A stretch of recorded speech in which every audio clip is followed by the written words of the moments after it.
அனைவருக்குமே வணக்கம். சற்று முன் கிடைத்திருக்கக்கூடிய ஒரு மிக மிக முக்கியமான செய்தி ஒன்று வெளியாகியுள்ளது.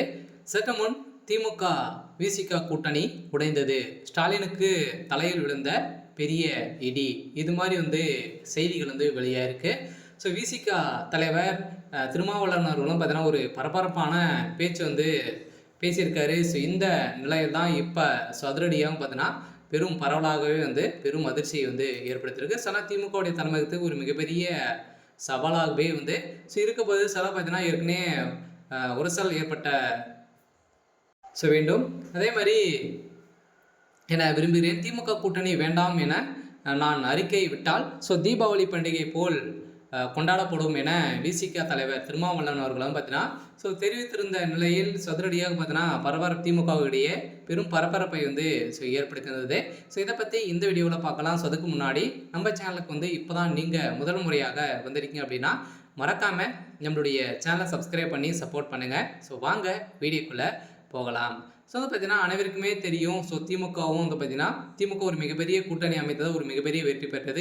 இது முக்கியமான கட்சி ஒன்று விசிக திருமாவளவர்களும் பார்த்தீங்கன்னா சமீப காலத்திலிருந்தே பார்த்தீங்கன்னா திமுகவுக்கு எதிராகவே செயல்பட்டு வரும் நிலையில் இப்போ அதிரடியாகவும் பார்த்தீங்கன்னா தீபாவளி முன்னிட்டு பார்த்தீங்கன்னா திருமாவளவர்கள் ஒரு நிகழ்ச்சியில் பேசக்கூடிய நிலையில் விசிக திமுகவிலிருந்து கூட்டணி இல்லை என அறிவிக்கப்பட்டால் தீபாவளி போல பட்டாசு வெடித்து கொண்டாடப்படும் என அவர் பேசிய சம்பவத்தின் அடிப்படையில் ஸ்டாலினுக்கு ஒரு மிகப்பெரிய இடியாகவே விழுந்திருந்த நிலையில் பாஜகவுக்கு நேரடியாக எதிராக இருப்பது விசிக தான். ஸோ பாஜகவா விசிகவா என்ன என்றால் ஸோ பிரச்சனை இல்லை, இதனை சாதியாக கொண்டு சொல்வதுதான் பிரச்சனை. அவர் முன்னால் நிற்கும்போது குறிப்பிட்ட சமூகத்திற்கு எதிரானவர்கள் என்கிற பொய்யான நோக்கத்தை பரப்புகின்ற நிலையில் இது முழுக்க அரசியல்தான்.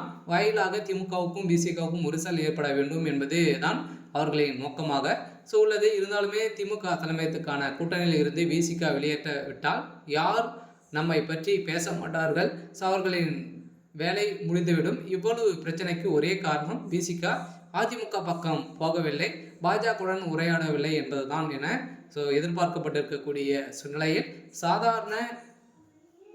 சனாதன எதிர்ப்பை திருமாவளவன் உயர்த்தி பிடிக்கிறார். திமுக கூட்டணி கோபமாக இருக்க உற்ற துணையாக நிற்கிறாரோ இதுதான் பிரச்சனை என நாளை திமுக கூட்டணி வேண்டாம் என நான் அறிக்கை செய்யப்பட்டால் ஆஹா ஓஹோ என மகிழ்ச்சி அடைவார்கள் என தீபாவளி முன்னிட்டு பார்த்தீங்கன்னா திருமாவளவன் பேசிய பேச்சு ஒரு அதிர்ச்சியை ஏற்படுத்தியிருக்கு. இதன அடிப்படையில் திமுகவுக்கு ஒரு மிகப்பெரிய சிக்கலாக இருக்கு. இருந்தாலுமே என்ன நடக்க போகுது அப்படின்றத வெயிட் பண்ணி பார்க்கலாம். இது மாதிரி செய்திகளை தெரிஞ்சுக்கணும் அப்படின்னா மறக்காம நம்மளுடைய சேனலை சப்ஸ்கிரைப் பண்ணி சப்போர்ட் பண்ணுங்க. தேங்க்யூ.